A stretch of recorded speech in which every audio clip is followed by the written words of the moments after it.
Today we're going to be reviewing Hogwarts Legacy. I've been waiting for this game to come out for a while. It's been so long since we've had anything to do with the Harry Potter series. And honestly, I'm a huge sucker for the old games on PlayStation 1 and PlayStation 2, especially the Sorcerer's Stone and the Chamber of Secrets. So let's get right on into this review. The setting and the plot in this game, the only words I can use to describe it are amazing. Your setting is in Hogwarts and the surrounding areas around Hogwarts, with the plot being that you're a wizard that's able to see ancient magic, and there's an evil goblin named Ranrock that's trying to come and take something that you found at Gringotts Bank. Now, I haven't finished the whole game, but so far the plot to the main quests have been really fun, been very interesting. The setting of Hogwarts and the surrounding location, though, is just so great. They really brought back that feeling of exploration that the Sorcerer's Stone and Chamber of Secrets had.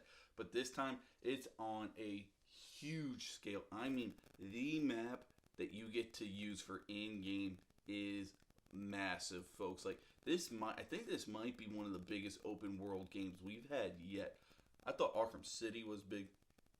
Folks, I'm telling you, I don't even think I got 75% of the map explored yet. And I've had my broom for a little while, but holy crap, the map just seems to keep going on and on. So exploration in this game is very fun. Tied in with the exploration are the field pages that you can collect with your character.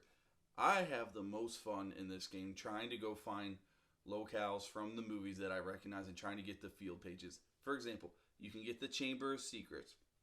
You can go ahead and go to the headmaster's office, which is Dumbledore's office in the movies, and just being able to see locations that you recognize from back in the day brings back a big nostalgia factor, but it's just very cool. And with games like Legacy of Hogwarts, Spider-Man, I spend more time exploring the map, finding the collectibles they want to give you than I do actually playing the game, and I enjoy that more.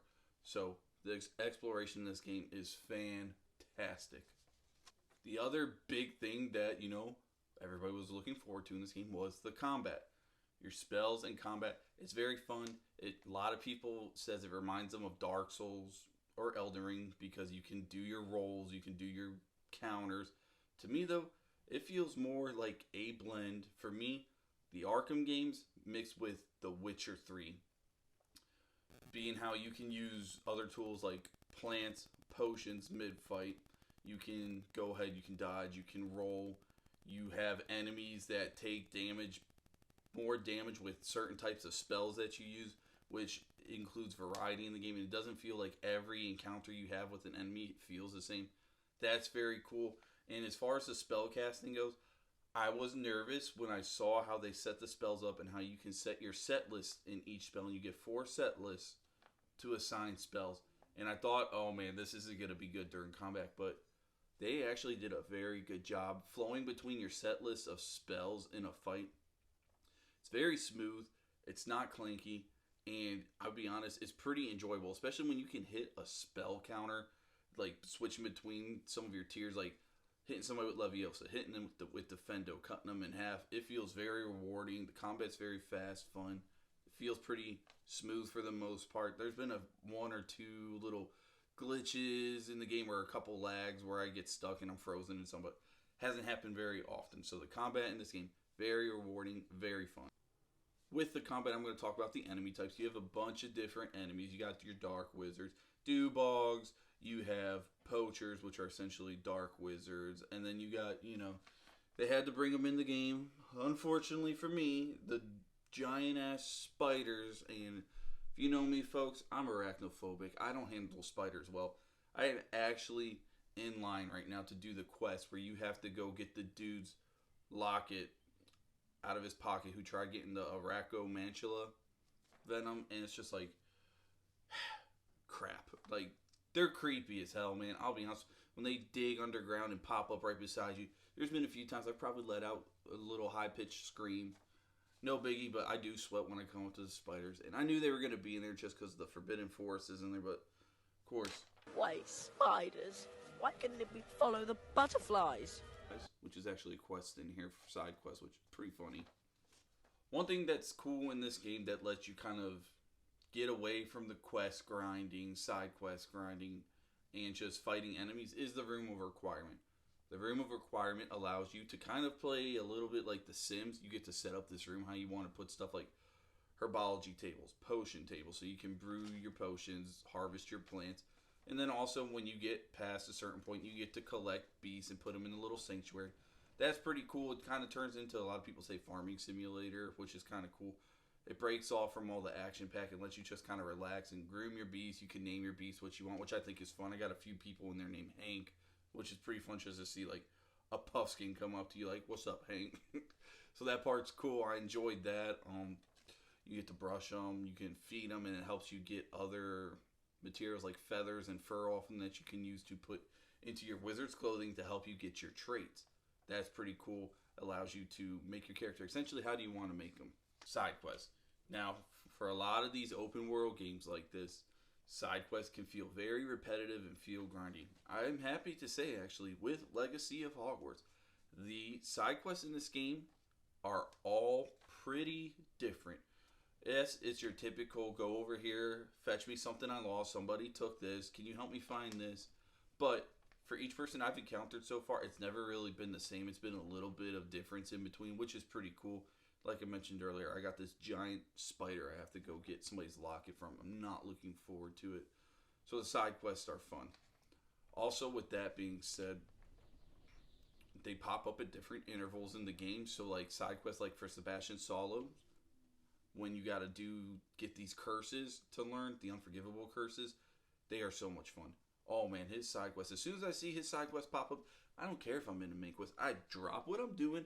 I'm hopping on my broom. I'm going to find Sebastian. Those quests are so fun. I just got the Crucio curse, and that side quest to get in Salazar Slytherin Scriptorum. Whew, atmosphere, creepy. It was just so well done. Those quests are a lot of fun. Cannot wait till I learn about our Kedavra. So getting back on the topic of exploration, I will say the exploration in this game, make sure you go ahead and get past your flying class so you can actually go get a broom. Because if you're trying to explore all this stuff on foot, it's going to take a while, and I'll be honest, it's going to suck. Just go ahead, I will say, do your quest up till you can get your broom, and then go have fun. That part, whew, it took a while. And now with the broom, the controls for the broom, I gotta say, they feel a little wonky. You got your right stick is what controls your altitude, so you can go up or down with it. Your left stick controls the camera a little bit. No, I have that wrong. The right stick also controls the camera, so you can move up and down, and you can move your camera around. The left stick is what helps you turn left or right, and it's just the way that it plays out feels a little janky. It feels clunky. So other than that, the broom is awesome. I've got some of my favorite moments are just taking screenshots in the game for certain events, sunrises, sunsets in the game. That's been a lot of fun. Other things that I really love about this game, the attention to detail within like Hogsmeade, Hogwarts, all these places you can play. You can be walking around Hogwarts and you will see random events happen. A lot of people seen the knight beat the crap out of each other on TikTok. I did not know there was also portions of the game where this girl's father sends a howl at her because she destroyed a broom. And just seeing the attention to details to these parts in the game has been so much fun. You'll have students arguing, or a student accidentally ate something or did a spell on another student. He's levitating. They don't know how to get him down. That little attention to detail makes the world feel so alive, because other than that, the NPCs in this game, there's not much they do other than just sit around, walk around, cast a spell or something. So those little interactions help the world feel more alive. When you go to the mess hall, when it's lunchtime, it'll actually be filled up with students eating. That was very cool. I did not know. I thought it'd be, empty all the time. No, you go in like during the in-game when people are supposed to have lunch. There's people having lunch. You go to the astronomy tower to look. You got a bunch of kids who are in flying class flying around the astronomy tower. That attention to detail is just so amazing. That's why some of these single player games I get completely hooked and I can't stop. Legacy of Hogwarts is one of those games, I'm glad to say. If you have not played this game yet, I'm telling you folks, you're doing yourself a disservice. If you're a Harry Potter fan, this game is amazing. I'm going to go ahead and give it a 9 out of 10. Going to deduct a little bit of points just for certain things like how the broom handles. It's not as smooth. I'm going to deduct points too because there's no Quidditch. We want Quidditch so bad. hope they put Quidditch as a DLC in this game, because if they do, the replayability is just going to be even higher. I will be playing Quidditch all the time.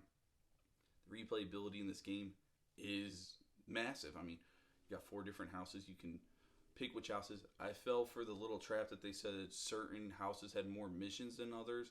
I think that's been debunked and it's been proven false, except for Hufflepuff having the one Azkaban mission.